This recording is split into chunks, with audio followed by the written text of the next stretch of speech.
안녕하세요, 뉴스반장입니다. 끝까지 해보겠답니다.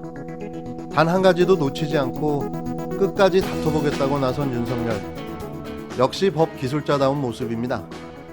행정법원의 징계 효력 정지 인용을 받아내면서 다시 업무에 복귀한 윤석열 청장. 이제는 일부 위법하다고 지적된 판사 사찰 문건도 불법이 아님을 소명하겠다고 나섰는데요. 이 점입가경의 아나무인, 무대뽀 법기술자를 어찌해야 합니까? 자신의 목적을 위해서는 수단과 방법도 가리지 않겠답니다. 이번엔 또 뭘로 징계를 피해갈까요? 절차상 문제인가요? 아니면 관례상 업무 참조용이었던 건가요? 이미 이 사찰 문건, 윤석열 본인이 직접 지시해 작성된 문건임이 확인됐는데요. 뭘 또 소명하고 해명하겠다는 건지 모르겠습니다. 상상을 뛰어넘는 초법적 법기술자의 도발이 대한민국 헌정 역사를 다시 써내려가고 있습니다. 윤석열 청장 징계를 정지해야 한다는 법원의 판단에 대해 여권이 강하게 반발하고 나서자 27일 윤 청장 측이 입장을 냈습니다.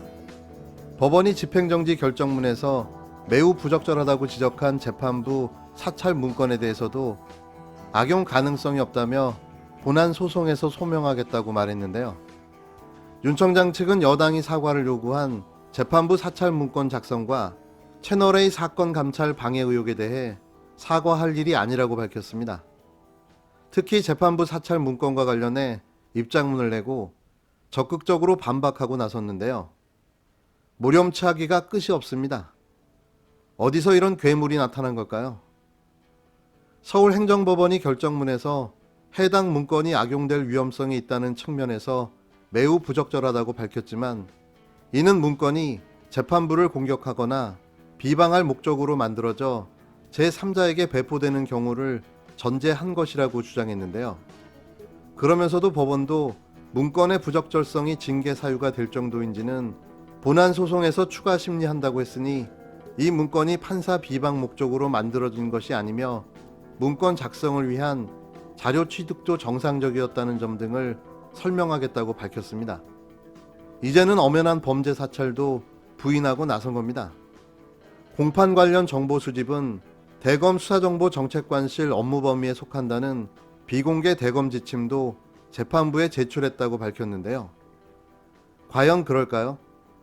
그 판사 사찰 문건에 포함된 판사들이 윤 청장과 정경심 교수 재판에서 모두 윤석열이 원하는 판결을 내렸습니다.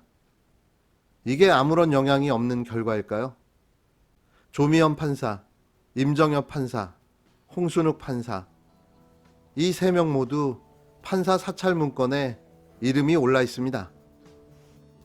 채널A 사건 감찰방해 의혹에 대해서는 법원도 소명되었다고 볼 여지가 있다고 밝혔을 뿐 문제가 있다고 단정짓지 않았다며 윤 청장이 채널A 사건을 대검 감찰부에서 인권감독관실로 재배당할 당시 감찰이 개시된 걸로 볼 수 없다는 입장 등을 추가 설명하겠다고 밝혔습니다.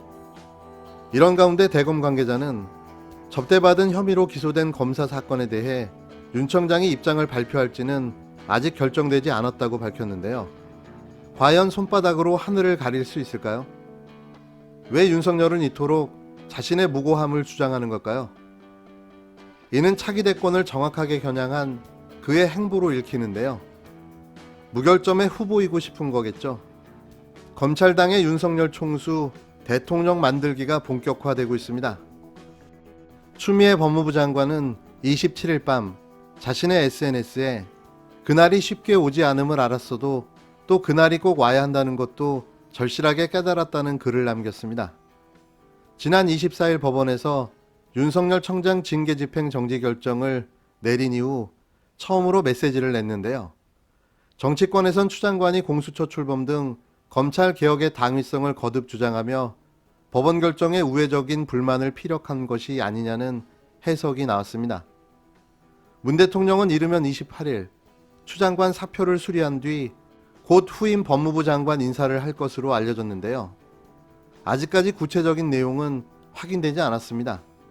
하지만 후임 법무부 장관으로는 더불어민주당 박범계 의원이 유력하게 거론되고 있는데요. 삼선인 박 의원은 판사 출신으로 노무현 정부 청와대에서 민정 2비서관과 법무비서관을 지냈고 국회 법제사법위원회에서 오랜 기간 활동해왔습니다. 또 2018년엔 사법개혁 특위 간사도 맡은 바 있는데요.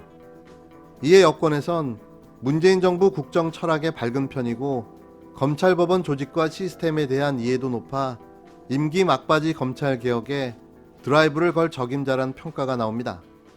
여당이 수사기소권 분리 등 검찰개혁 시즌2를 예고한 상황에서 추진력을 높이기 위해선 비검찰 법조인 출신 중진 의원이 제격이란 평가인데요. 현재 국회의원인 만큼 청문회 부담도 덜하다는 것이 여권의 판단입니다. 하지만 박 의원의 과거 행보를 보면 고개를 갸우뚱하게 하는 모습도 보여왔는데요. 지난 2013년 11월 윤 청장이 국정원 댓글 사건 수사 중 징계를 받자 자신의 SNS에 범계 아우라고 칭하며 윤석열 형을 의로운 검사로 칭할 수밖에 없는 대한민국 검찰의 현실이 너무 슬프다고 하기도 했습니다. 하지만 박 의원은 지난 10월 국회 국정감사 때는 윤석열의 정의는 선택적 정의라며 윤 청장을 몰아세웠는데요.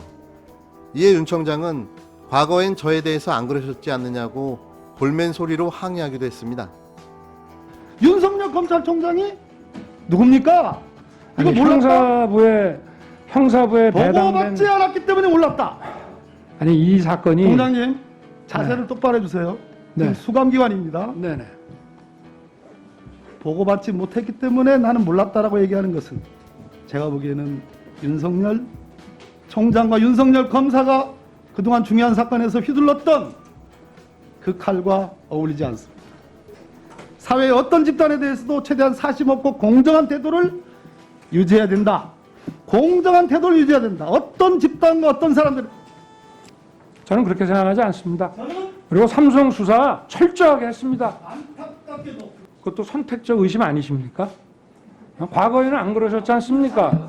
과거에는 저에 대해서 안 그러셨지 않습니까? 박 의원은 지난 25일엔 문 대통령이 윤 청장 징계 사태와 관련해 국민에게 사과했다는 기사를 공유하며 아 대통령님이라고 SNS에 글을 올리기도 했는데요. 박 의원 외 장관 후보로는 검찰 출신이긴 하지만 그간 검찰개혁의 필요성을 강조해온 소병철 민주당 의원 등도 거론되고 있습니다. 하지만 주관적인 저희 관점에서 최고의 적임자는 아직도 추미애 장관입니다. 추 장관을 유임시켜 검찰개혁을 마무리하는 게 저는 맞다고 생각하는데요. 어떠한 정치적 계산도 셈법도 없는 정면 돌파만이 정답이라고 생각합니다. 그리고 그런 의리와 신의는 지켜야 하는 게 도리가 아닌가요? 만약 정의 차기 법무부 장관을 뽑으라면 저는 마지막 마무리 선수로 최강욱 열린민주당 대표를 강력하게 추천합니다. 검찰 개혁의 끝판왕이 될 사람, 최 대표보다 더 잘할 적임자가 있을까요?